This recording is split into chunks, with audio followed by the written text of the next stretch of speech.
Shalom, salam sejahtera saudaraku, sahabatku dan anak cucuku. Sebagaimana Kristus, demikian juga kita. Yesus berkata, sebab aku hidup, maka kamu pun akan hidup. Yohanes 14 ayat 19.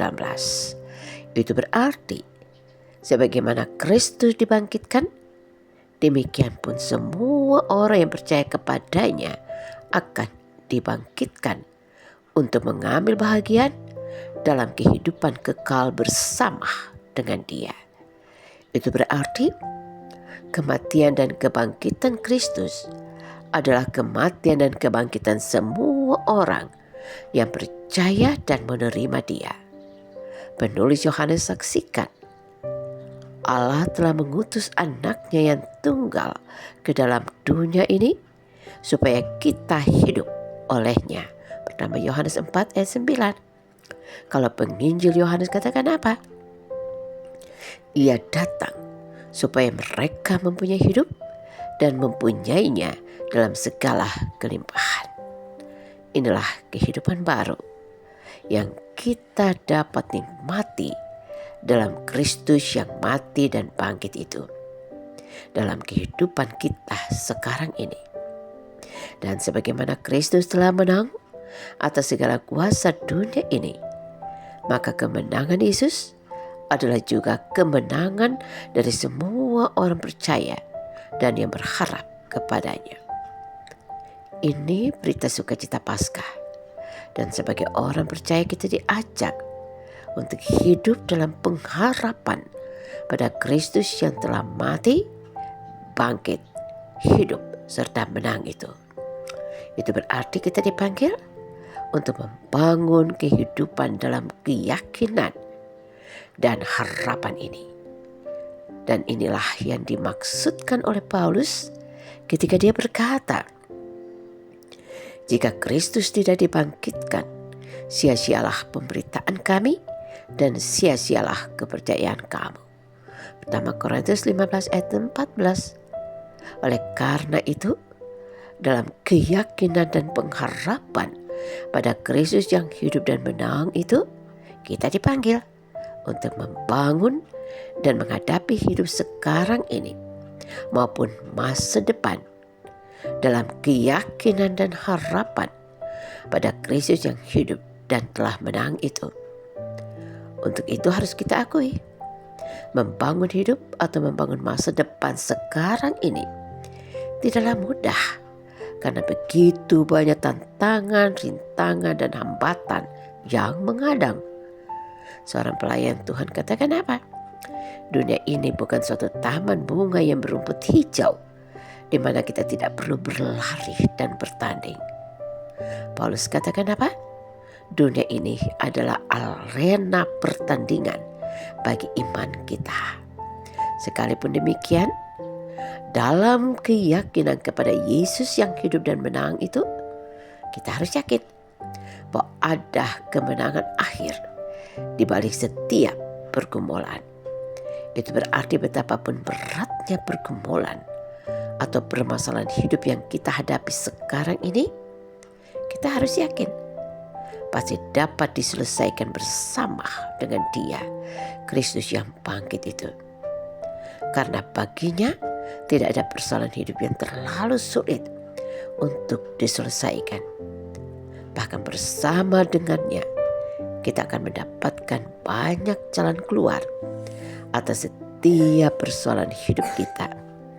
Sebagaimana yang diungkapkan Paulus dalam suratnya kepada jemaat Korintus. Berbagai persoalan hidup yang kita alami tidak akan melebihi kekuatan kita manusia. Sebab saat kita dicobai, Allah akan memberi kepada kita jalan keluar sehingga kita dapat menanggungnya.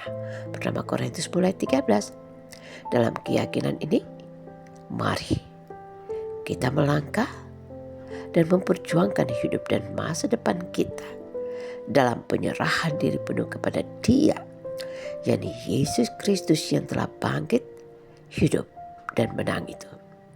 Yakinlah saudara, kita akan menang bersama Dia, Yesus yang bangkit dan menang itu. Untuk itu saudaraku, mari kita berdoa dan bersyukur kepada Dia Tuhan.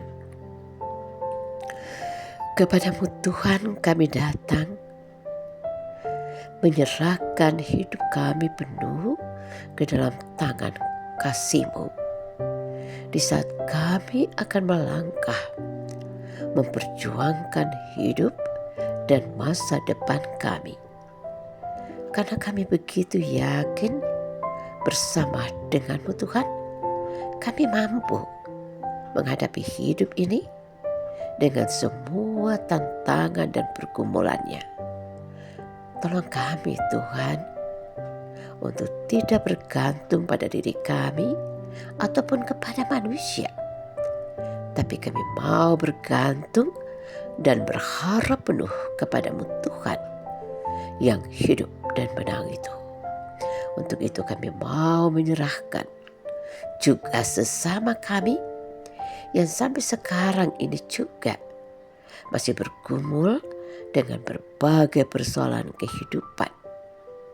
Bagi mereka yang bergumul dengan berbagai persoalan kehidupan seperti kesehatan mereka, pergumulan rumah tangga, masalah ekonomi, masalah pendidikan dan anak-anak, masalah usaha dan lapangan pekerjaan, masalah momongan yang begitu didambakan, masalah pasangan hidup, dan juga berbagai masalah hidup yang sampai sekarang ini masih menjadi pergumulan kehidupan.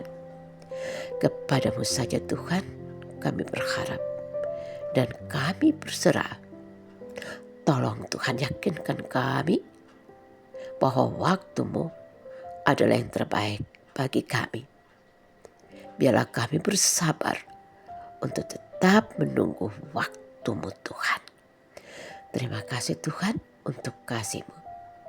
Terima kasih untuk penyertaan dan perlindungan-Mu dalam hidup kami. Dan terima kasih Tuhan untuk pemeliharaan-Mu yang tidak pernah berkesudahan dalam hidup kami. Ampunilah kami Tuhan. Dengarlah seruan doa kami yang kami bawa kepada-Mu hanya dalam nama Yesus Kristus, Tuhan kami. Amin. Selamat berjuang, selamat beraktivitas, dan selamat menggapai masa depan bersama Tuhan yang hidup dan menang itu. Saudaraku, sahabatku, dan anak cucuku. Tuhan Yesus memberkati.